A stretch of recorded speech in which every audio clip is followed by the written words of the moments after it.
Hi. How are y'all today?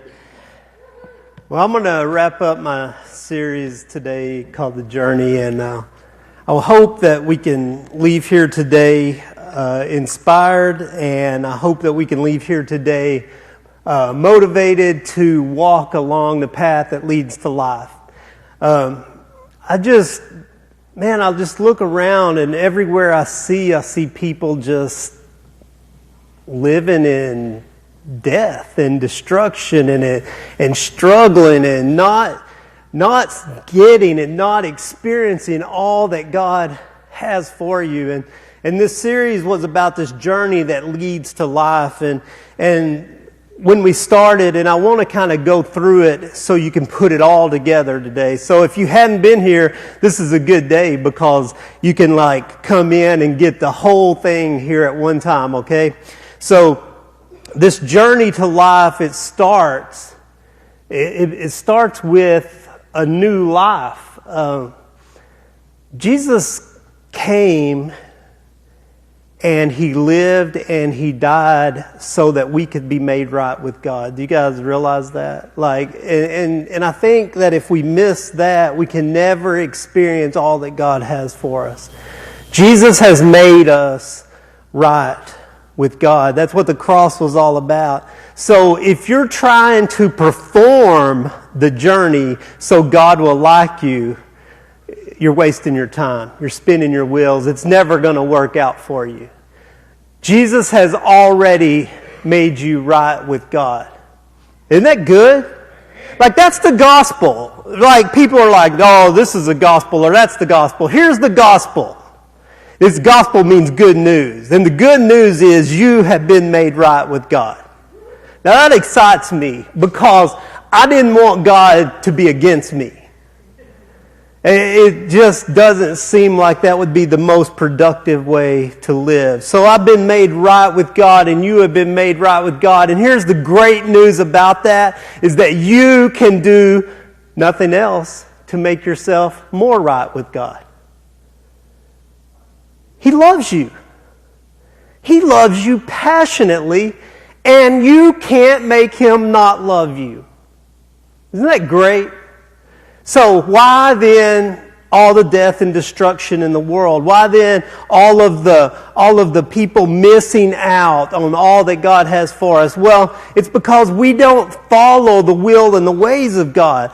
The will and the ways for God, the reason Jesus came and He taught, and the reason we have teachers and the reason that the Holy Spirit is here is He wants to lead us on the pathway that leads to life. You're right with God, okay? You have to understand that.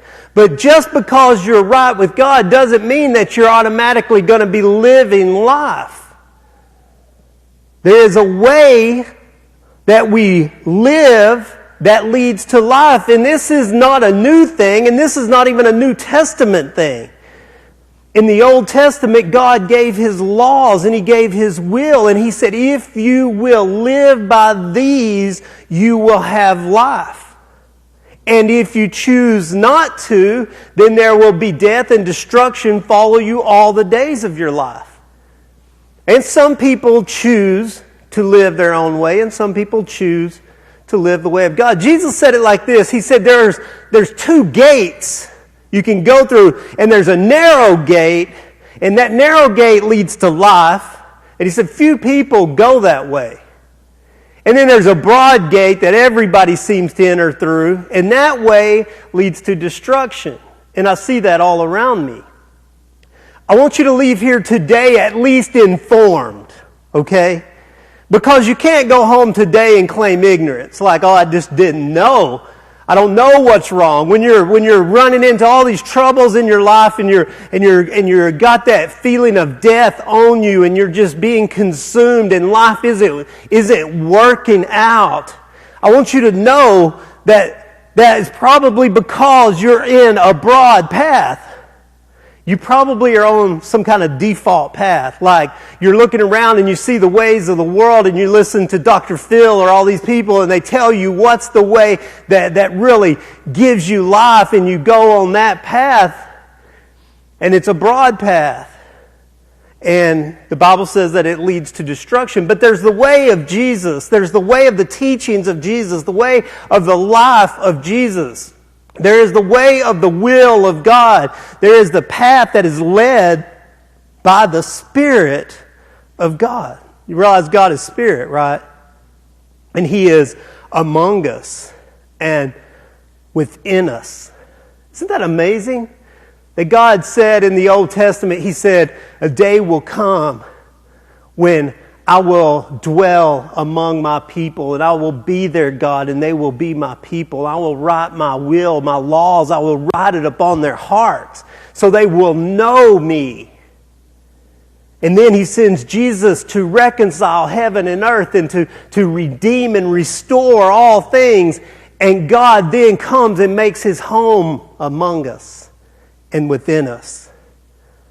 And so we don't have to wonder what the will of God is, that we'll know the will of God. And it's the will of God that you walk on His path because He knows that His path is life for us. And when we experience that realness of God, He says He will transform us or resurrect us, that we'll be changed and we'll be made into new and different people. When we bow down and lay down ourselves before God, when we surrender our will to His will, He says He will transform us and change us. And we'll become new people. And so we start a new life. We think different. We live different. We process different. We're not of our old life. We're not of death anymore and destruction anymore. We're created new. We're in the likeness of Jesus. And so we begin this journey, and it doesn't start easy, does it? Man, it's a tough change. But through this series, I hope you've picked up on some things that we can all do to make this journey start to work, to make this journey easier on us. As we walk through this series, man, there are simple, tangible, physical things we can do. It's not sitting on a mountaintop and isolating ourselves and just going and being monks and just praying all day in isolation, right? Because listen, that is not the will of God. The will of God is that we live in community, that we live in relationships. And there is nothing that is harder about the kingdom of heaven than other people. Because we know we got it, it's everybody else jacking my life up. Right? So learning to live and communicate and get along in the world with other people is the challenge. But it's also the reward. How many of you guys have seen something that is totally majestic in your life? Like, I remember the first time I walked up to the Grand Canyon, everybody told me, oh, it's breathtaking. And I was like, and I walked up to the edge and I was like, oh, it was breathtaking. I mean, I thought they were kidding. It was literally breathtaking. Not just because you could fall to your death, but it's literally majestic. And the thing that makes something so majestic, great, is that you can turn around and say to your kid, look at this. Say to your wife, do you see this? Look to your friends and go, this is amazing, isn't it? And then later you can talk about it and draw on those memories. But if you're just there by yourself, will words ever describe what you've seen? How many of you guys have seen greatness when you're alone? And it's just not the same, is it, as being there to share it with other people. This is the kingdom. The kingdom is made for relationship. It's made for us to journey together. So as we start and we talk about the journey, man, there are things we can do to grow on this path and grow in this relationship. And the first thing we talked about was the simplest one to me is get up and go to church. Just go to church. Go to any church. I don't care if you come here. I like it if you come here. But go to any church. Go to a church. It's good for us. Even though we may not feel like it, even though our time and our schedule, I've got this theory about church that people are just not going to church anymore. I've been out on Sunday mornings and I'm like, oh my gosh, all of these people, nobody's in church anymore. I look around across our country and church numbers have declined. And I look and I say, why? Is it the church just not functioning? Is God just not relating to people? And I look and the church just isn't valuable to us. Like we value our time and we work now sometimes 2 or 3 jobs. Maybe we work on the weekends. A lot of times as chaos ensues, and Sunday morning for a couple of hours is the only time we don't have something going on. So I understand that schedules get full. I understand life is busy, but it's not good for us. Getting up and going to church and gathering together is good for us. Relating with people, sharing with people, being around people is good for us, especially people in a positive environment who are going the direction of life. It's better for us. It's the best place to gather. Just simply getting up and going to church. It's a good start to the journey, right? We can all do that.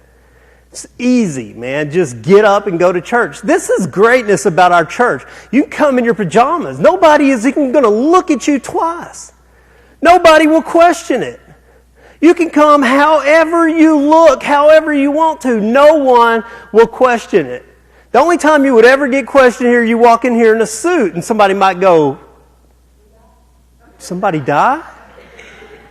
Did I miss something? But then we'll get over that. You loosen up the tie, it's good. Just get up and come. It doesn't matter. If you're mean and angry and bitter and hateful in the morning, get up and come to church. You'll get over it. Or not. But you'll still be in an environment where it is positive and hopefully it'll change you. The next thing we talked about was reading our Bibles. And I'm not talking about studying and getting into the Greek, and all that's good for us. I mean, it's good and it's healthy and it's strong. But if we will just read our Bibles, there's something about God's Spirit moving upon us when we read our Bible. I'll guarantee you that it doesn't matter where you read in there, that the Spirit of God is going to speak to us and speak to us directly about whatever it is we're going through at the time. How many of you have experienced that? It could be about something totally different. I'll give you an example. Years and years ago, I did this 6-week series, and the series was on giving. It was on the tithe and the importance of giving. And so we were talking about how to experience more life through giving. But during that series, we had more people give their lives to Jesus than in any other series we've ever done. And we didn't talk about salvation or evangelism. We didn't talk about none of that stuff, not one time during that series.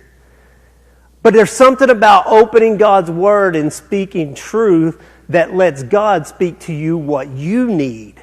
Every one of you are going to pick up something different today. Every one of you are going to go home with something God is speaking to you today, because He is our personal God and He loves us all as individual people. We get that, oh, well, yeah, I'm a Christian or whatever, I go to church, or God loves these little children or all that. We think of us as a group and it's okay for everybody else in the group, but we don't get that He loves me. And when you realize that He loves me, it changes you.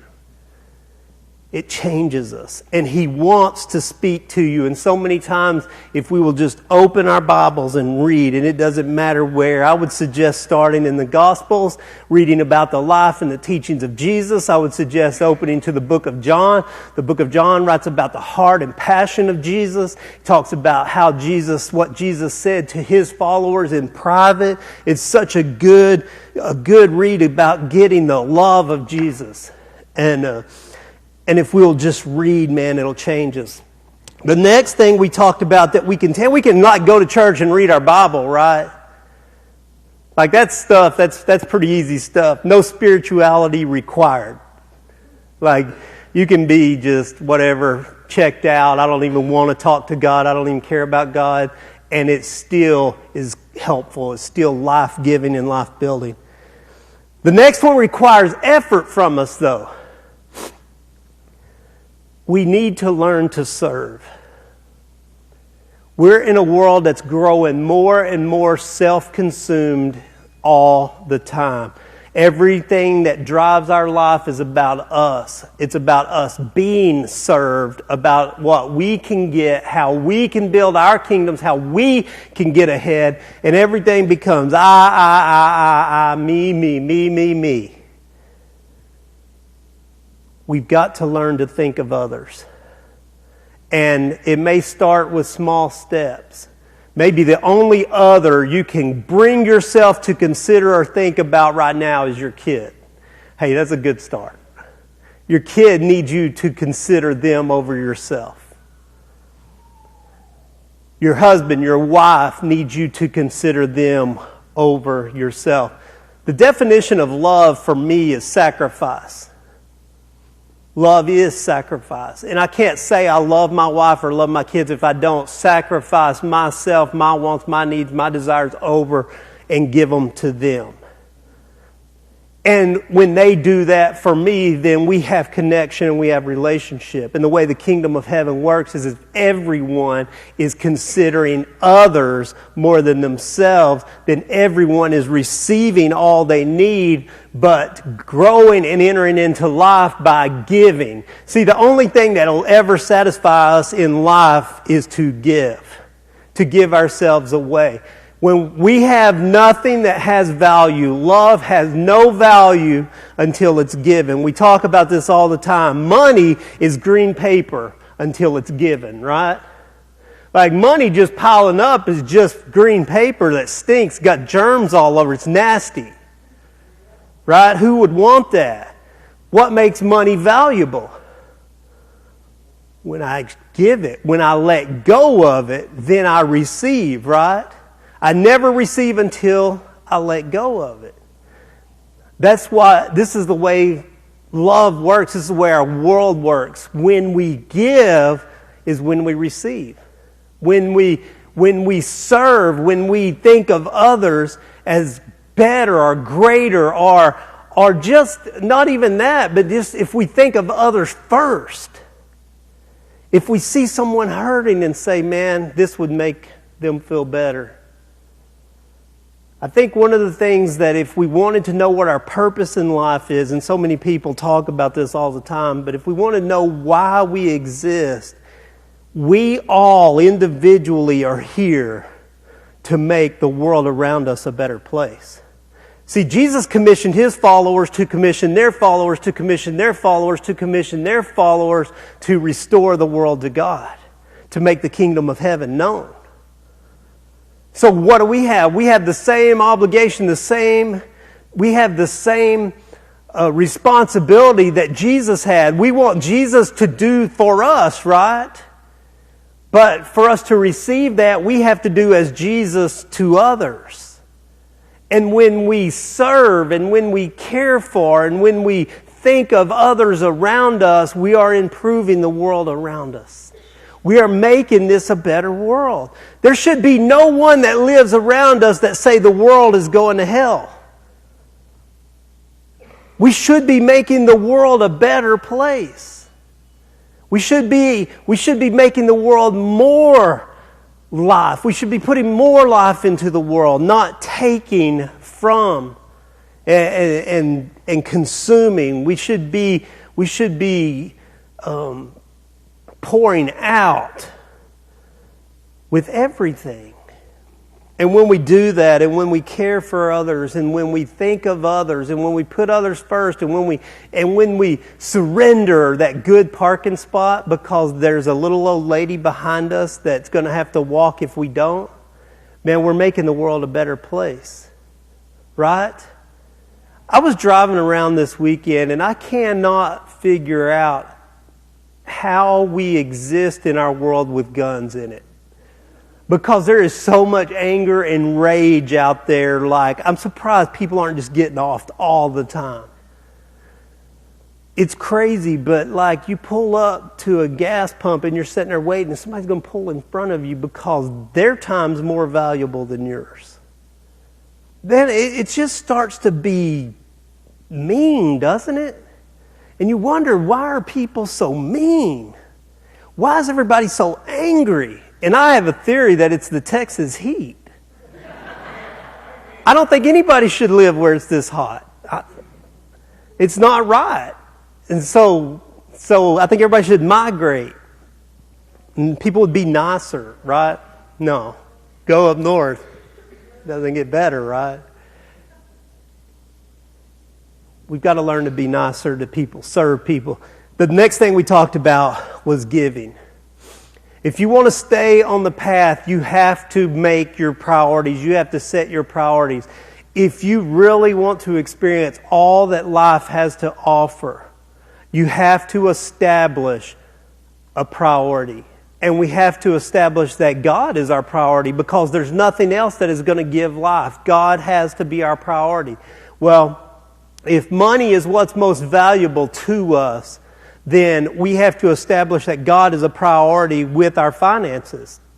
Now, you don't have to do this. Nobody's requiring you to do this. I'm just telling you that if you want to walk on the path to life and you want to experience all that God has for us in every area of your life, including your finances, like we want life in our finances, right?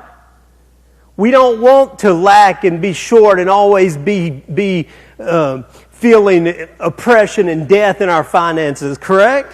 Well, if we think about it, if I take this part of my life, if I take my time and I give it to God and that prospers, and I take my possessions and I serve others with them, and that causes my life to prosper, I go to church and my relationships prosper, I read my Bible and my spiritual life prospers, then wouldn't it make sense that making God a priority in my finances would make my finances prosper the same way? And I'm not talking about if you give God this, He'll give you this and make you rich. I'm talking about the stress of not knowing that you're going to be able to make ends meet, to always being behind the devours, the way it's worded in the Old Testament, like we have devour on our finances. We can never seem to get ahead. Well, when we look, we say, well, why? Because we give God, if we give God at all, we give God the very last and the very least, right? Tips. We tip better than what we give God, don't we? Like a lot of times, we'll at least tip 10%, 15%, hopefully. I make it a priority because I have issues. I have a lot of issues. Every pastor I've ever known always wanted something for nothing. They were always cheap and tight. Sorry if you're listening, but this is what I ever knew. And like I'm one of the best tippers. Like I tip 20-25% all the time, because I never want anybody to say, I don't want that to be who I am. You know, oh, he's a pastor, that's why he's such a jackwagon. I know, I've worked out there. I know how it goes. So we have to learn to set God as a priority. We have to learn the tithe. God says He established the tithe before He established the law. In the New Testament, Jesus says, do we tithe? Yes, we tithe. But don't forget all the other stuff. It's not just the tithe. It's the rest of the life that we have to give. Paul goes on and he says, each man should give what he said in his heart to give, what the Spirit of God has compelled us to give. When we do that, we're setting God as a priority in our life and in our finances. And God established this so we would always live with margins. So we wouldn't always be short, because when we're tithing, we've invited God. When we give of our finances, we've invited God to get involved in our finances. Now, just because you tithe don't mean you can go write a hot check tomorrow, right, and say, well, God will take care of it. No, this is real life. We have to function in this real world. But I'm telling you that there is something supernatural that happens in our finances when we set God as a priority in our finances. And I can't explain it to you, and I'm not trying to convince you of it. I'm just telling you that this is a way, this is the path to life in a full and complete life. Now, you do whatever you want to. I'm not in charge of your finances. I don't know what any person here gives. A lot of times I don't know what we give. I just I don't know, but I do know that it is a priority in our lives, and we have never not had everything we needed. And we don't have the stress, and we don't have the turmoil of the way it used to be before my wife made me start tithing. Hey man, however you get there, right? The next thing we talked about was prayer. And I felt like that we need to learn this. We've kind of lost this. Praying is a communication with, and a lot of times we lose sight of what we do. We like to talk to God, especially when we're in need or hurt or pain or all these things. It's more like a desperate cry out. Like, oh God, I've screwed this up so bad, please take over now. That's usually where our prayer life starts. But prayer life is a constant communication with God. And what we don't understand about prayer is it's so much more listening than it is talking. A lot of times if we'll just go into our prayer closets or that place of face-to-face time with God and just share our hurts and our questions and our concerns and the things we wonder about, and just let God speak to us and breathe life into us. Prayer is healing, and it's uplifting, and it's a powerful part of our lives. And the thing is, when we start to fall off the path, for me, it always seems like I go and question, well, when are you praying? Like when I start to notice I'm off the path, I look, and prayer is always one of the first things to go. Because I can go to church, like that's a tangible thing, and I can read my Bible, and I can give, and I can serve, and all those things. But prayer is something that's real personal, so it's real easy to neglect, right? So I encourage you to make a time, set a time aside where you're going to say, God, I just want to spend this time with you, and whatever it looks like for you. And it will help us. It's life-giving, and that's what this is all about. Last week we talked about worship, and we talked about how worship and what worship does for us and in us, and what the purpose of it is for. And I don't want to go all into it again, but we're all worshipers, right? Every single one of you worships something. Worship is whatever you believe gives life that you focus your whole life around. That's worship. When I put all my energies and efforts and all my focus around the thing that I believe gives life, that's our worship. Now that can be our job, it can be our finances, it can be fun, it can be materialistic things, it can be all these things. But if we do anything other than God, we won't experience true life.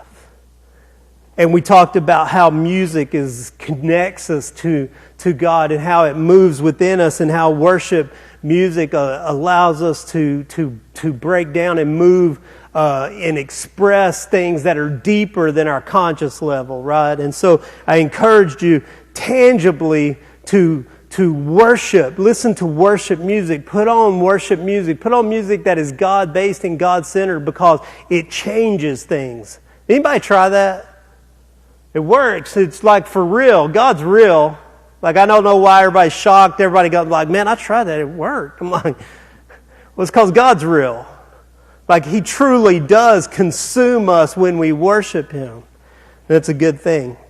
So this is our journey, and the essence of our journey is putting these practice things together and starting to live out life. Now, I want to tell you this. I'm going to give you two things to avoid, two paths to avoid. Because when we walk on the journey, when we're going down these paths, we can do these things, and we can slip up here and slip up there. But if you'll avoid these two things, you won't fall as far as fast. Okay? These are very helpful things. Now, the reason I'm giving you these things is because the journey, this whole series, comes from my personal life. These are things I've learned that help me walk on the path that leads to life.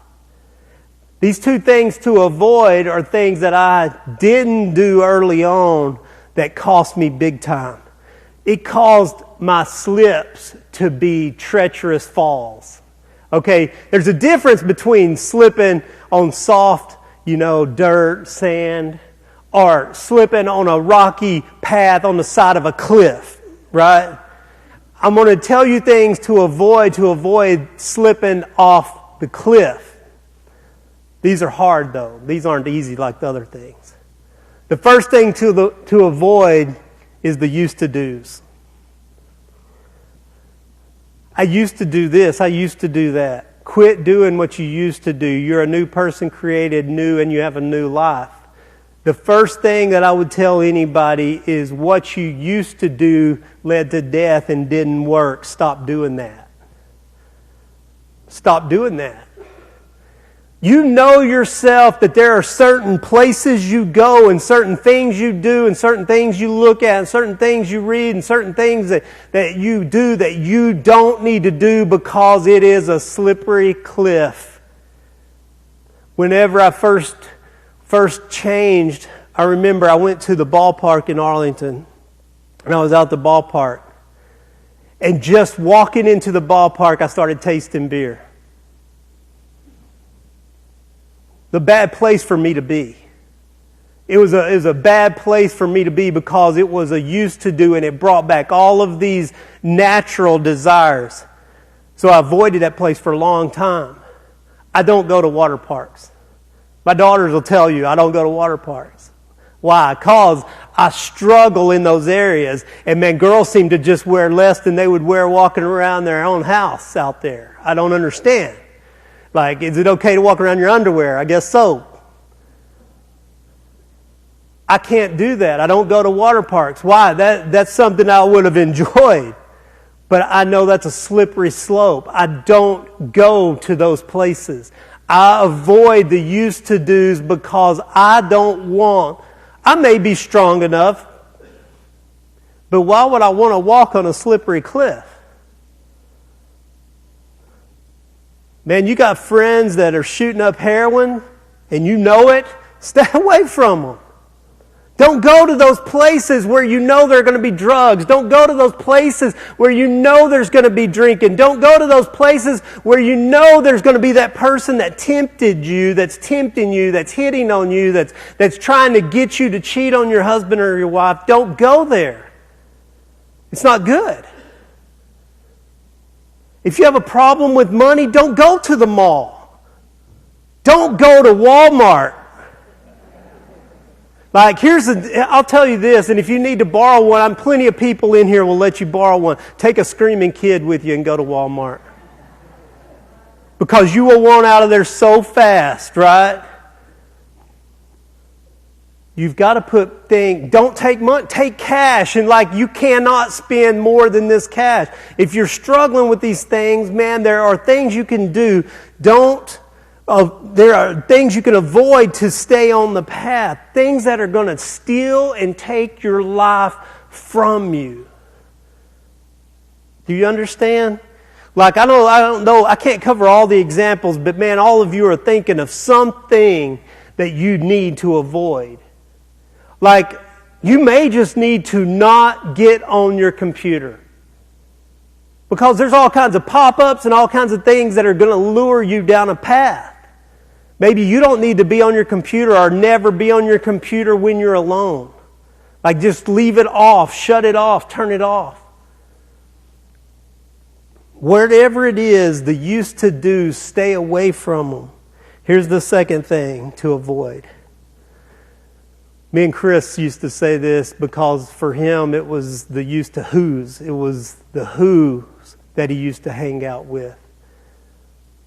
My friends out of my old life, I love them, but I had to take a break from them because it was very easy for me to get pulled back into that old life. And so now I can see them and we spend a little time, but we don't hang out. I don't commit the majority of my life and my time to my friends that are not going the same direction that I'm going. You need to replace people in your life. There are people who are destructive in your life that are killing you. And you will never have life as long as you're still running with the same people that you used to run with. Does that mean they're bad people? No. that means they're bad people for you. You need to connect with people and come in relationship with people and walk with people who want the same things out of life that you want. You need to walk with people who are going the same direction. There's a verse in the Bible that says, how can two men walk together until they agree on a direction?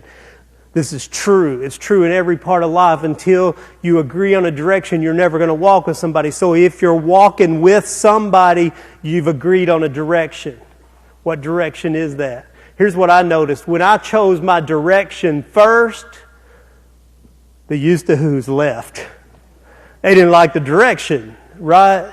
Does that make them bad? No, it just wasn't what they wanted out of life. We wanted different things out of life. And when you want different things out of life, you're going different directions and you have nothing in common. And you'll find out that you have less and less and less in common. And if you'll do these things, if you'll break out and if you'll avoid the things you used to do with the people you used to do them with, you won't be walking that slippery slope. But I'm telling you, man, it only takes one time to say, I think I'm pretty strong. I can handle this tonight. I can handle this person today. And here's the way it works. They're always going to need something. And you're going to go, well, a good Christian will help them out.